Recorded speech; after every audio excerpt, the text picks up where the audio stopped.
وبركاته.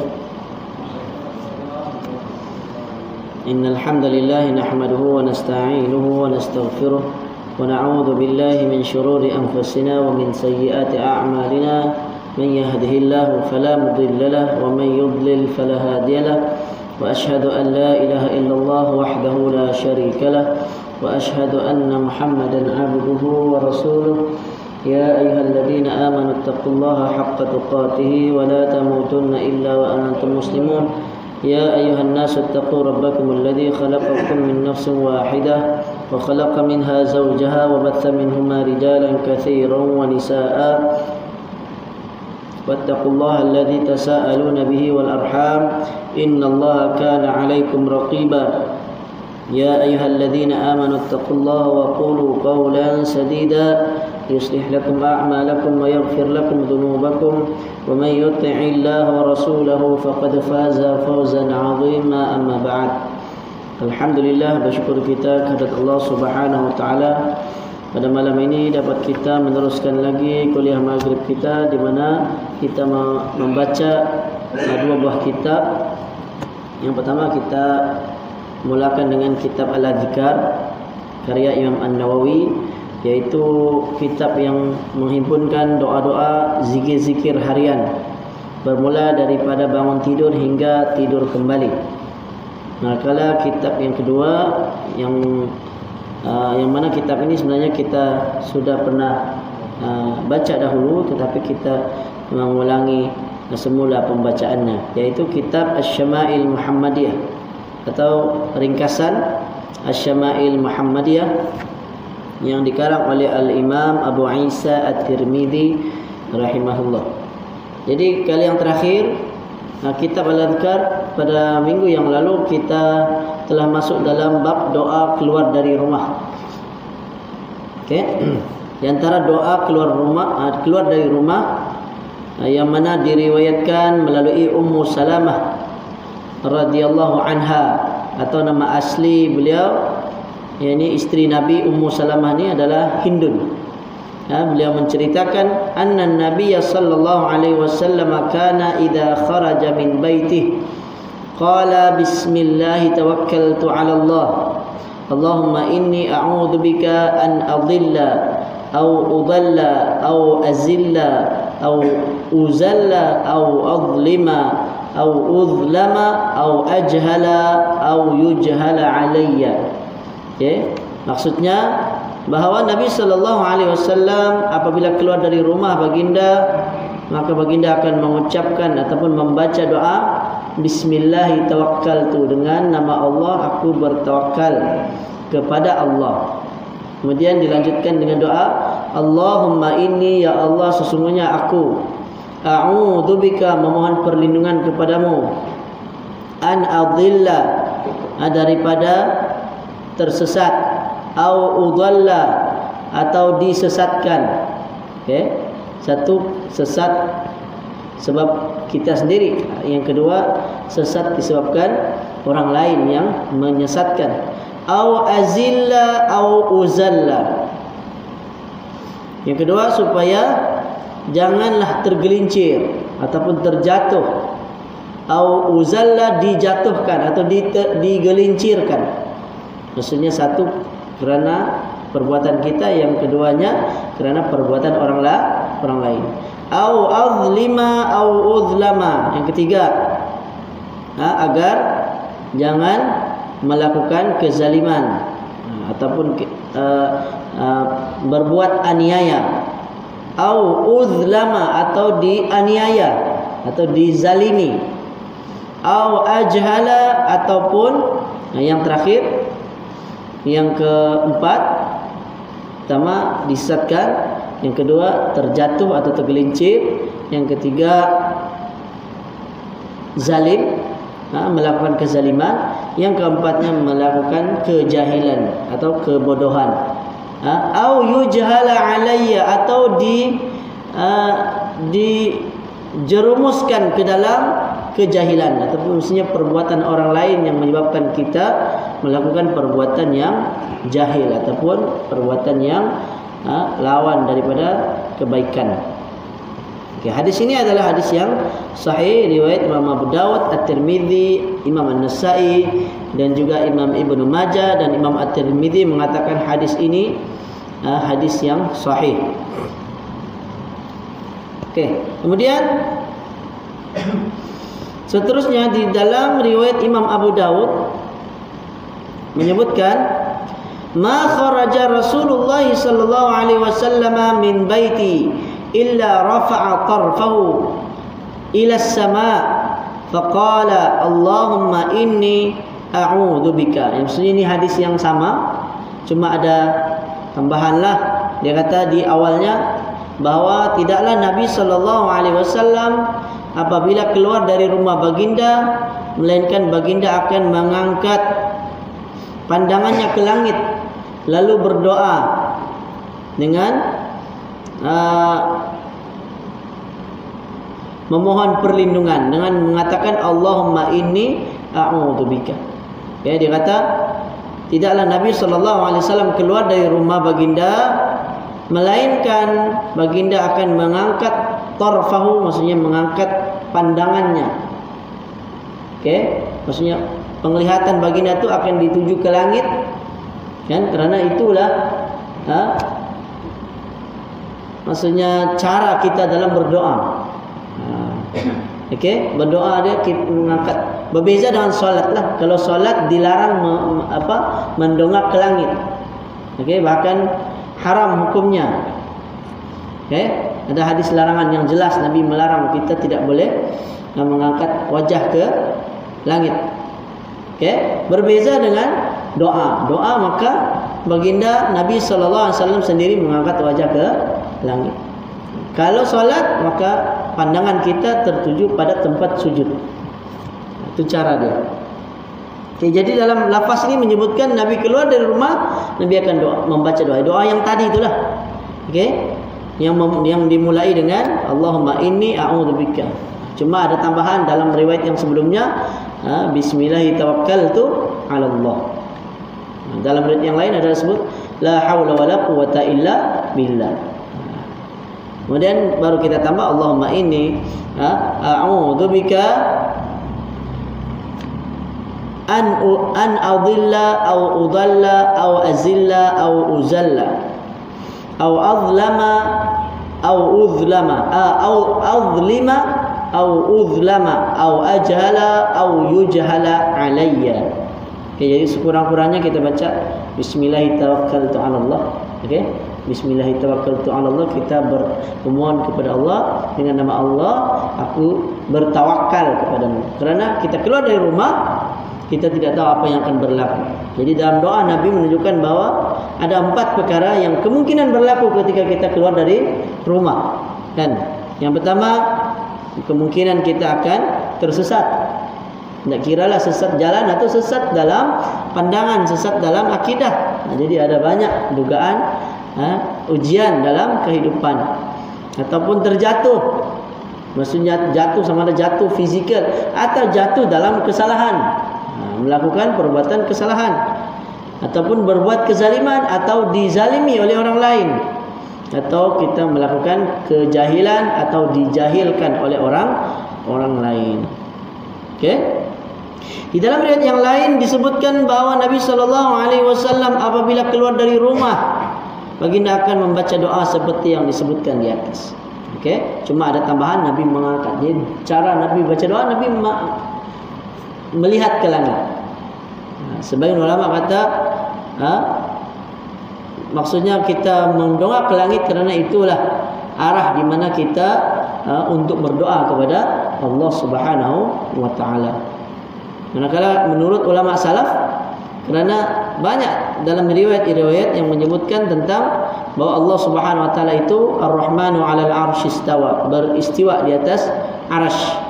Cuma jangan disamakan dengan makhluk, jangan dibayangkan bagaimana caranya, dan tidak ditanya bagaimana cara Allah Subhanahu wa taala itu di atas arasy.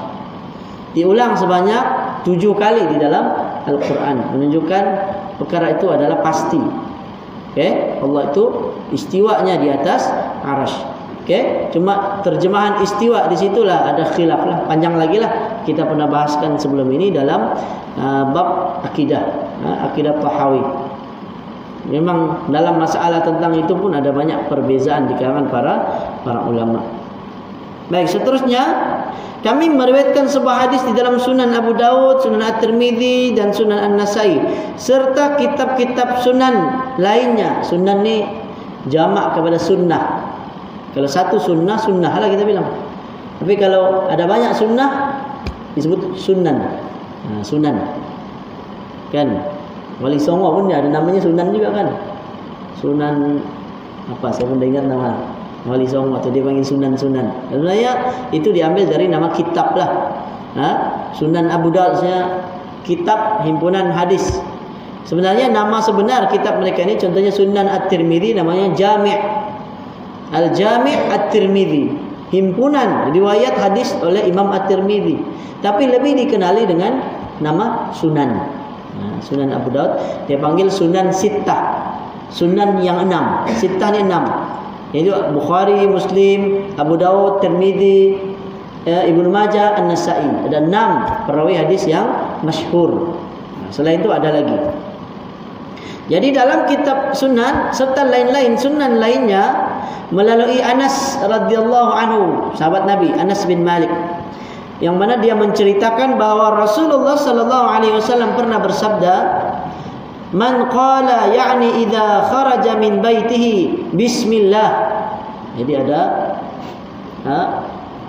riwayat yang lain lagi atau lafaz lain lagi, sebab kadang-kala di sahabat lain Nabi ajar lain doa dia, sahabat lain diajar lain. Jadi kita bebas boleh mengamalkan mana-mana di antara doa yang Nabi ajarkan.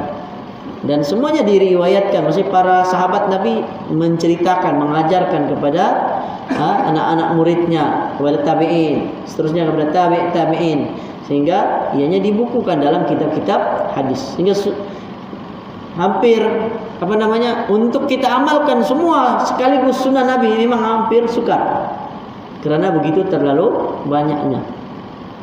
Jadi kenapa Nabi ajar banyak ini? Dia menghindari ada orang kata, mungkin sebagian orang kata, oh ini je doa kita baca, tiada doa lain kah? Contoh kan, maka ada tambahan doa lain lagi, sehingga tu kita tidak akan berasa orang kata bosan ataupun boring, kerana begitu banyak doa yang Nabi ajarkan. Cuma memanglah kita hafal, waktu kita kena belilah buku doa-doa yang diamalkan oleh Nabi sallallahu alaihi wasallam, antaranya seperti kitab Al-Adhkar yang kita baca sekarang ini. Rasulullah sallallahu alaihi wasallam bersabda, sesiapa yang ketika keluar dari rumahnya mengatakan ataupun mengucapkan Bismillahi tawakkaltu 'ala Allah wala haula wala quwwata illa billah. Dengan nama Allah aku bertawakal kepada Allah dan tidak ada daya dan upaya melainkan bantuan pertolongan dari Allah. Yuqalu lahu, maka akan dikatakan kepadanya, hudita wa kufita wa wuqita wa tanahha anhu syaitan. Okay? Maka akan dikatakan kepadanya, engkau telah mendapat petunjuk, engkau telah diberikan kecukupan, dan engkau telah mendapat pemeliharaan, serta dijauhkan daripada syaitan. Jadi kalau kita keluar dari rumah, kita baca Bismillahirrahmanirrahim, Allah wala haula wala quwwata illa billah, maka kita dapat dikatakan, maksudnya mungkin malaikat akan kata kepadanya bahawa dia telah mendapat, pertama hudita, Allahumma hdini fiman hadait, kan kita baca, ya Allah hidayahkanlah aku petunjuk. Hudita petunjuk. Jadi akan dikatakan kepadanya, engkau telah mendapat petunjuk. Wa kufita, engkau diberikan, engkau telah mendapatkan kecukupan. Wa wuqita, dan engkau telah mendapat pemeliharaan. Wa tanahha anhu syaitan, dan dijauhkan daripada syaitan. Imam At-Tirmidzi mengatakan bahawa hadis yang kita bacakan tadi adalah hadis yang hasan. Hasan ni di bawah sedikit dari sahih lah. Seperti yang kita telah jelaskan sebelum ini dan banyak kali kita sering ulang, hadis yang darjat yang paling tinggi hadis yang sahih. Di bawah sahih ada hadis hasan, dan yang di bawah hasan adalah hadis dhaif. Kalau kita pecahkan dia semakin banyaklah. Kalau sahih itu ada sahih li ghairi, sahih li dzati, ada sahih li ghairi, hasan li dzati, hasan li ghairi, kemudian dhaif, dan dhaif yang paling banyak pecahan dia. Tapi kita tidak perincikanlah, cukup sekadar kita ada asas basic. Kalau kita dengar hadis sahih, maksudnya boleh digunakan pakai. Kalau disebut hadis hasan juga sama, cuma kategori dia kurang sedikit lah. Sama ada dia kurang dhabit, kurang kekuatan ingatan perawi dia, ataupun mungkin hadisnya lemah tetapi ada penguat dari hadis yang lain. Adapun hadis yang dhaif, yang lemah, maka perlu dilihatlah sama ada hadis itu lemah, terlalu lemah, dhaif jiddan, atau sekadar dhaif sahaja biasa. Kemudian dilihat pula dari sudut permasalahan apa hadis tersebut, membicarakan tentang apa. Ini pun telah dibahaskan di awal kitab Imam An-Nawawi ini tentang hukum beramal dengan hadis yang dhaif. Boleh beramal dengan hadis yang dhaif kalau pada fadail a'mal. Okey, bukan pada perkara halal dan haram. Apalagi dalam perkara mengenai akidah, maka tidak boleh digunakan. Yang boleh pada fadail a'mal, iaitu suatu amalan yang memang disunnahkan, cuma ada hadis yang menyatakan kalau buat begini dapat pahala sekian-sekian. Macam hadis yang kita bacakan sebentar tadi. Imam Abu Dawud di dalam riwayatnya menambahkan, maka berkatakanlah, yakni syaitan berkata kepada temannya, mana mungkin engkau dapat mengganggu seorang lelaki yang telah mendapatkan petunjuk, kecukupan dan pemeliharaan dari Allah. Jadi ada riwayat yang lain menjelaskan lagi, dikatakan kepadanya, maksudnya akan ada yang berkata bahwa dia ini telah mendapat hidayah, mendapat kecukupan dan mendapat pemeliharaan. Lalu syaitan kata dia ingin mengganggu. Lalu kawan syaitan yang lain kata tak boleh kita ganggu ni, sebab dia ni sudah baca doa, dia sudah diberikan petunjuk, telah diberikan kecukupan, diberikan pemeliharaan, maka tidak dapat kita ganggu. Itu perbualan antara syaitan yang ada riwayatnya tambahan daripada riwayat Imam Abu Dawud. Kami meriwayatkan sebuah hadis di dalam kitab Imam Ibnu Majah dan Ibnu Sunni.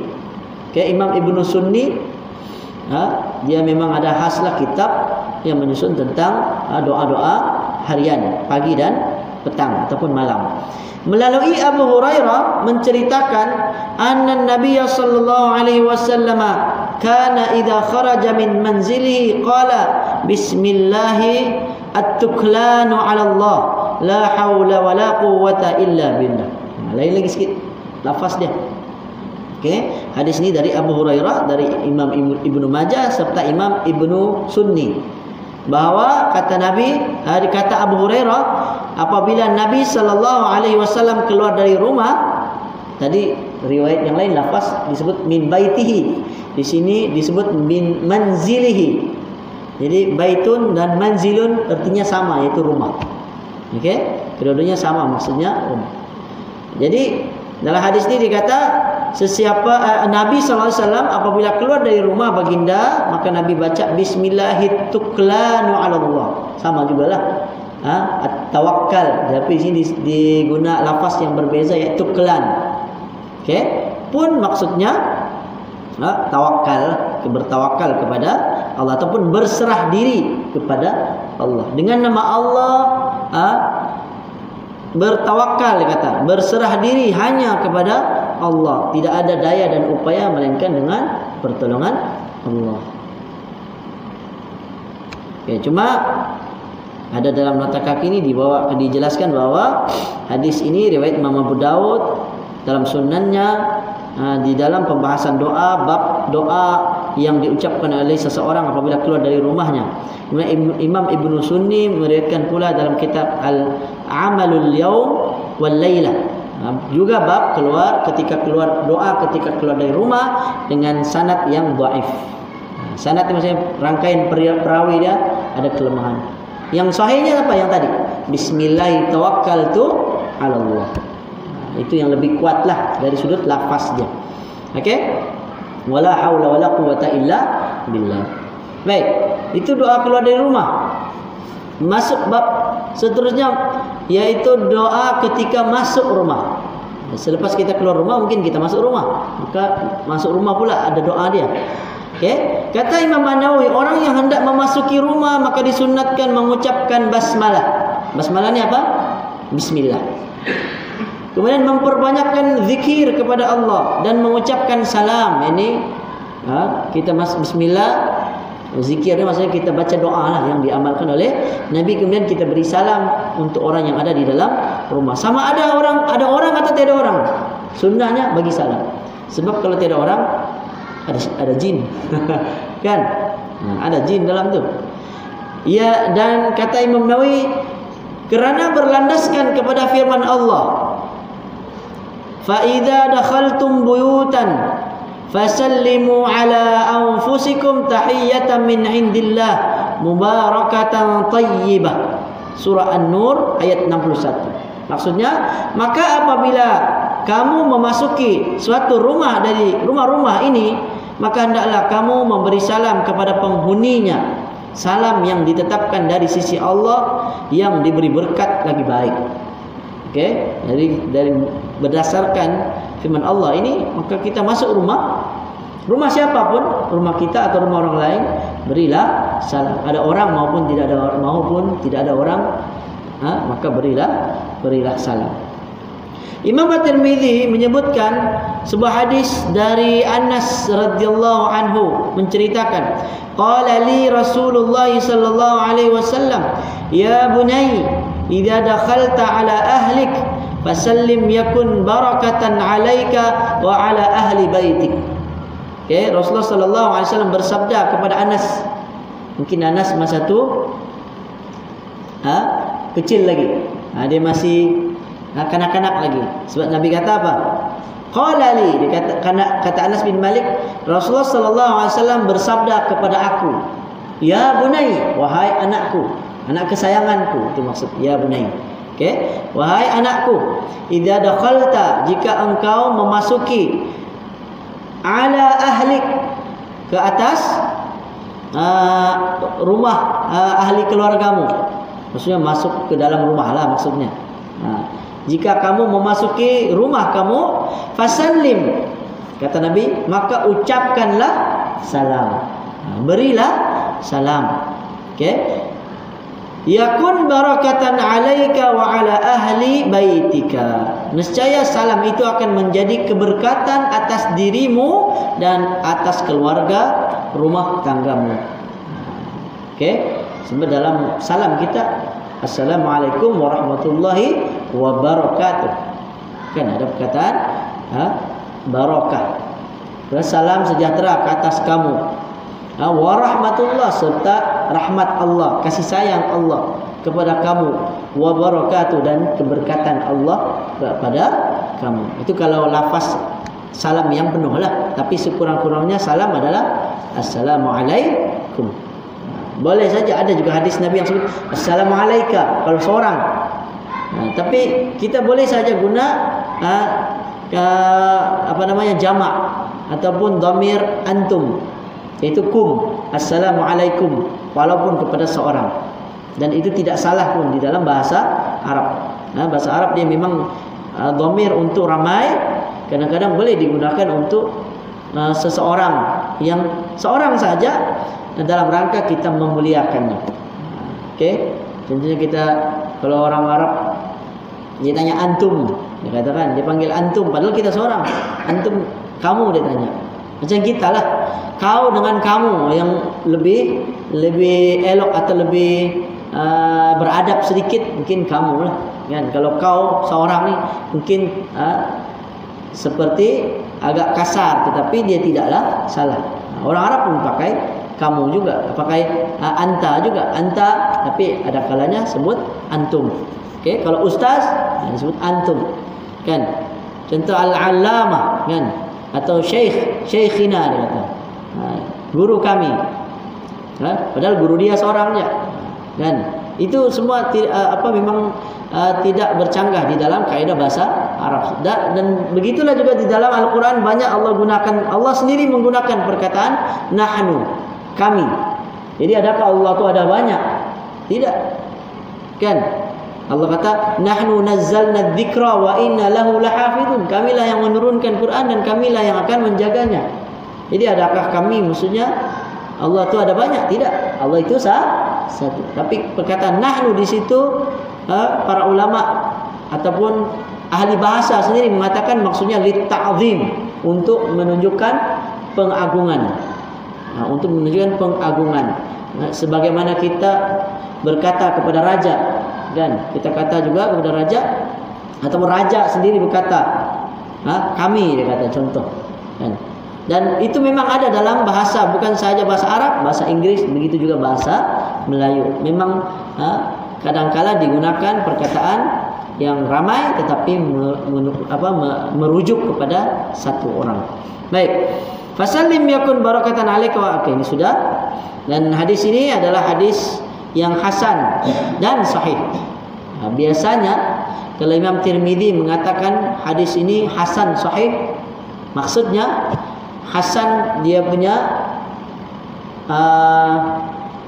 sanad dia, sahih itu dia punya matan.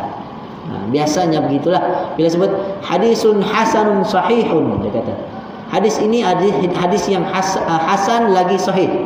Maksudnya hasan dari sudut perawi dia. Seperti yang kita terangkan tadi, hasan ni dia kedudukan yang kedua di bawah sahih. Sahih yang paling atas lah. Hasan di bawah. Mungkin dia hadis yang lemah tapi ada penguat dia. Jadi dia jadi hasan. Disebut hasan sahih, maksudnya sanad dia hasan tapi makna matan dia ataupun teks hadis itu sahih. Lafaz hadis itu sahih. Okey.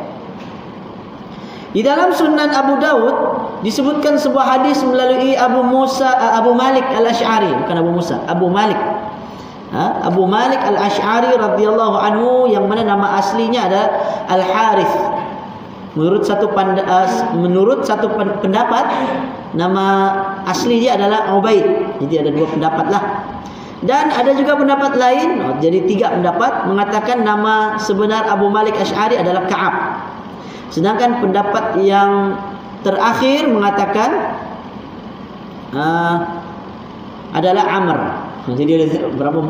Ada empat. Ubaid,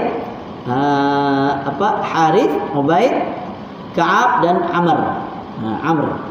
Ada empat pandangan ulama tentang nama Abu Malik Al-Asy'ari, sahabat Nabi. Abu Malik Al-Asy'ari ini mungkin nama sebenarnya diperselisihkan oleh para ulama. Biasalah kadang-kadang ada orang yang kan kita tahu nama dia tapi orang lain nama dia sebenarnya bukan tu nama dia lain. Contoh. Kan ada kadang orang nama di satu tempat tu dia perkenalkan orang lain dengan namanya yang itu. Kan satu nama. Tapi bila pergi tempat lain dia guna nama lain pula. Ada kalanya ada orang yang gitu juga. Lebih-lebih lagi zaman dulu bukan macam zaman sekarang yang ada IC kan. Terus tercatat di situ, tidak. Ia hanya guna diberikan nama pada hari yang ketujuh. Sunnah diberikan nama pada hari yang ketujuh ketika akikah.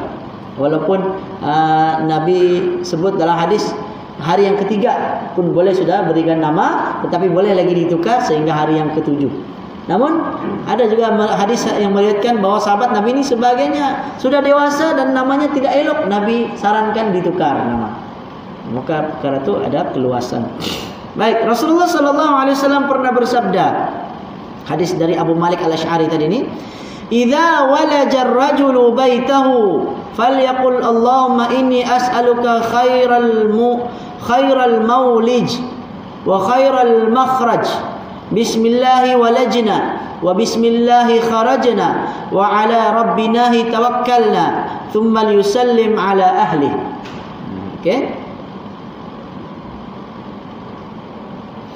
Okey, Rasulullah SAW bersabda, apabila seorang lelaki memasuki rumahnya, maka hendaklah dia membaca Allahumma inni, ya Allah, sesungguhnya aku as'aluka, memohon kepadamu ataupun meminta khairal maulaj, khairal maulaj, iaitu kebaikan tempat masuk. Wa khairal makhraj, dan kebaikan tempat keluar. Kemudian disambung dengan bismillahi walajna, dengan nama Allah kami masuk. Kami masuk, maksudnya masuk rumah. Wa bismillahi kharajna, dan dengan nama Allah kami keluar. Wa ala rabbina tawakkalna, dan kepada Tuhan kamilah kami berserah ataupun bertawakal. Okey, thumma liusallim ala ahlihi, kata Nabi, maka kemudian hendaklah dia mengucapkan salam kepada ahli keluarga, maksudnya penghuni rumah. Bila lepas baca doa tu masuk masuk rumah, bagi salam. Jadi Nabi perintahkan kita beri salam kepada penghuni rumah. Jadi penghuni rumah selain orang yang ada di rumah, kita pun penghuni rumah kan. Jadi assalamualaikum. Tiada orang, maka salam itu untuk diri kita sendiri, ataupun untuk mungkin ada jin kan, ataupun ada malaikat. Okay? Imam Abu Daud tidak menilai hadis ini sebagai dhaif. Maksudnya apa? Hasan lah. Okay? Imam Abu Daud dalam penilaian dalam kitab sunannya, dia kata hadis ini tidak dhaif. Bila disebut tidak dhaif, tidak bermakna sahih. Artinya apa? Sedang-sedang. Hadis hasan. Itu maksudnya. Kami meriwayatkan sebuah hadis melalui Abu Umamah Al-Bahili. Jadi Imam Nawawi dia suka bila disebut nama perawi yang baru dalam kitabnya, maka dia akan perkenalkan nama asli. Jadi seterusnya riwayat yang dia belum pernah sebut lagi nama perawinya, nama sahabat Nabi, yaitu Abu Umamah Al-Bahili, maka Imam An-Nawawi menyebutkan nama asli dia, yaitu kata Imam Nawawi, nama aslinya adalah Sudai ibnu Ajlan. Itu nama dia. Nama Abu Umamah. Sebab sunnah para sahabat Nabi ini, mereka suka pakai nama kunyah. Kunyah ni nama gelaran, nama panggilan. Abu, ada Abu di depan. Abu Musa, Abu Hurairah, Abu Umamah, Abu Abdullah, Abu Muhammad. Okey? Tapi itu bukan nama sebenar. Itu nama panggilan. Maksudnya bapa kepada Muhammad, bapa kepada Umar. Kan? Dan seterusnya. Dan Nabi SAW pun ada gelaran. Apa gelaran Nabi? Abul Qasim. Abul Qasim. Kerana nama anak Nabi yang pertama adalah Al-Qasim. Okay? Al-Qasim nama anak Nabi yang pertama. Maka Nabi pun digelar sebagai Al-Qasim. Dan Nabi larang. Kata Nabi, tidak dibenarkan menggunakan kunyah seperti kunyah yang aku gunakan, yaitu Abul Qasim. Dan maksud tidak boleh digunakan ni, para ulama kata, iaitu semasa Nabi masih hidup. Sepanjang hidup Nabi, semasa Nabi hidup, maka tidak boleh sahabat Nabi yang menggunakan kunyah yang sama seperti kunyah Nabi, supaya mengelakkan dari kekeliruan. Tapi selepas zaman Nabi, selepas Nabi wafat, banyak sahaja dari kalangan sahabat tabi'in yang setelah Nabi wafat, ada sahaja yang menggunakan gelaran Abul Qasim. Kalau kebetulan anak dia Al-Qasim, nama Abul Qasim. Okey, Rasulullah sallallahu alaihi wasallam bersabda, "Thalathatun kulluhum dhaminun 'ala Allah 'azza wa jalla. Rajulun kharaja ghaziyan fi sabilillah 'azza wa jalla,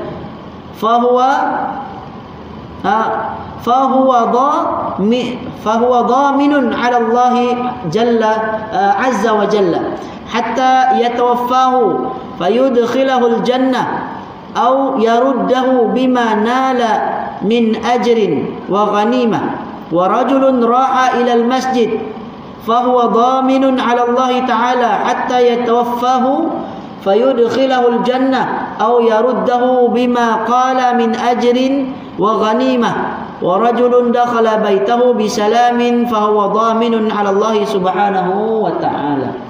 Saya rasa ini hadis yang terakhir lah, baru kita masuk kitab Syama'il Muhammadiyah. Okay, artinya ada 3 orang yang dijamin oleh Allah. Kata Nabi, ada 3 orang yang dijamin oleh Allah, yaitu yang pertama, seorang lelaki yang keluar untuk berperang di jalan Allah, dan dia mendapat jaminan dari Allah Subhanahu wa taala sehingga Allah mewafatkannya.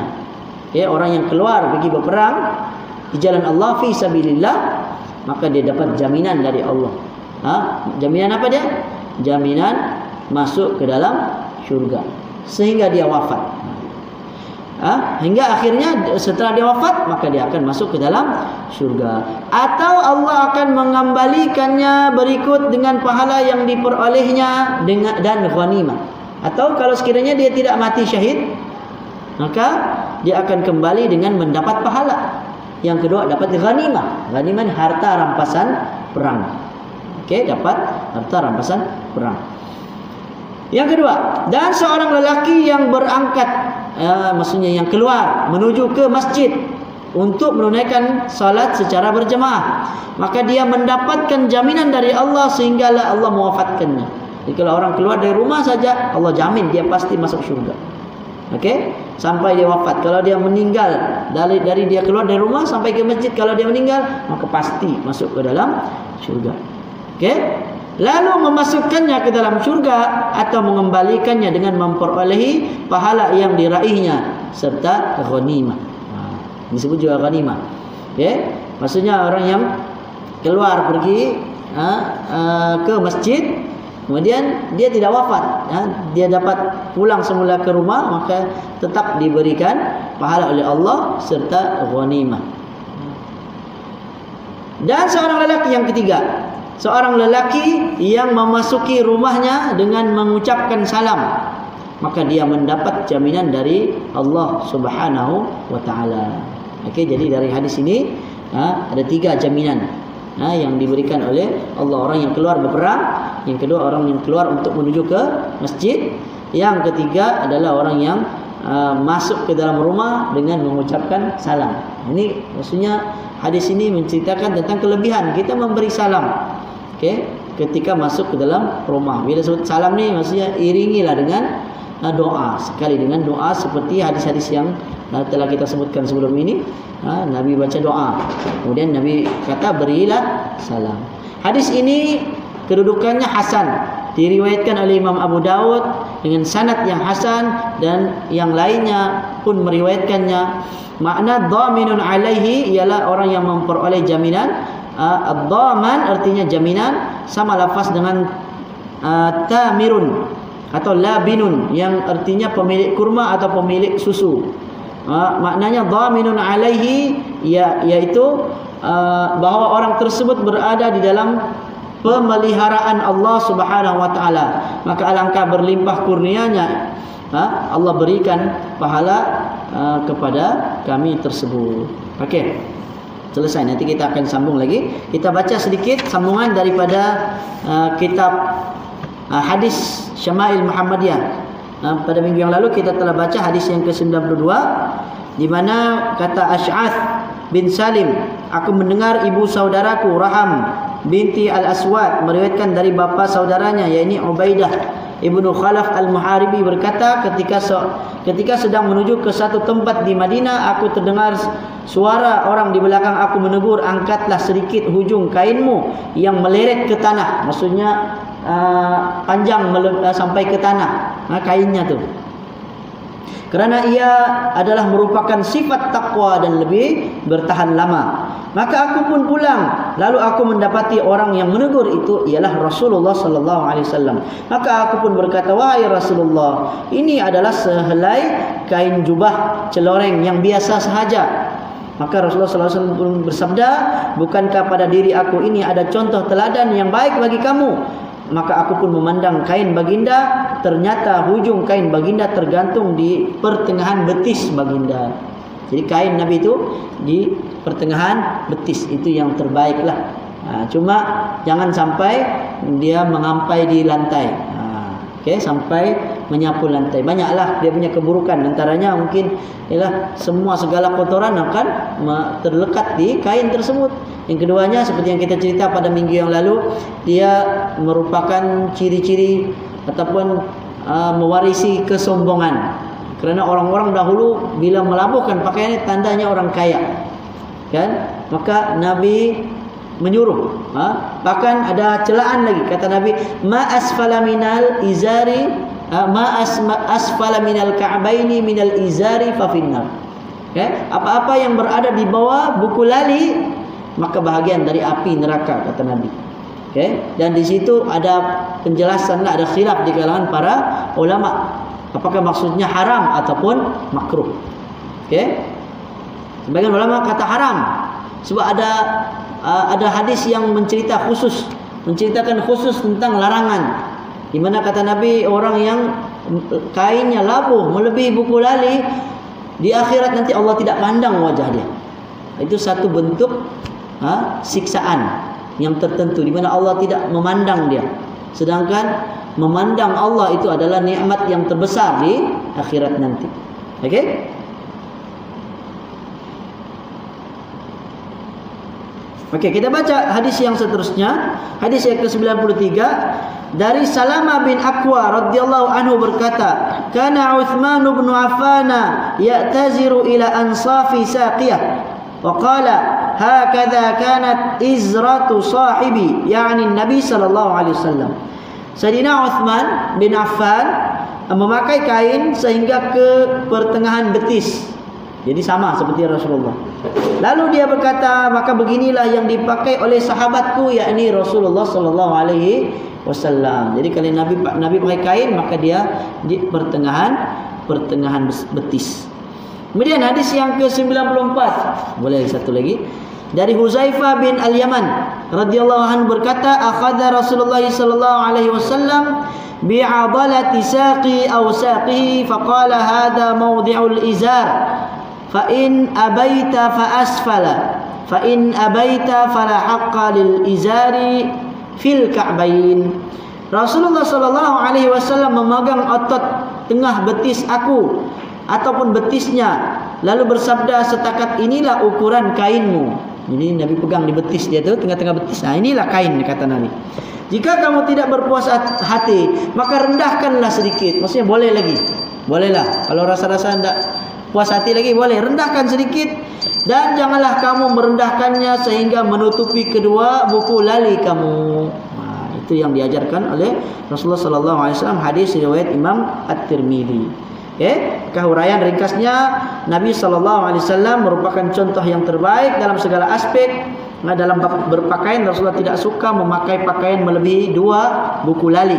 Terdapat 2 pandangan ulama, ada yang menghukumkan haram, ada juga ulama yang menghukumkan makruh bagi sesiapa yang memakai kain ataupun seluar yang melebihi buku lali. Maka yang terbaiknya adalah mengikuti sunnah Nabi sallallahu alaihi wasallam. Wallahu alam.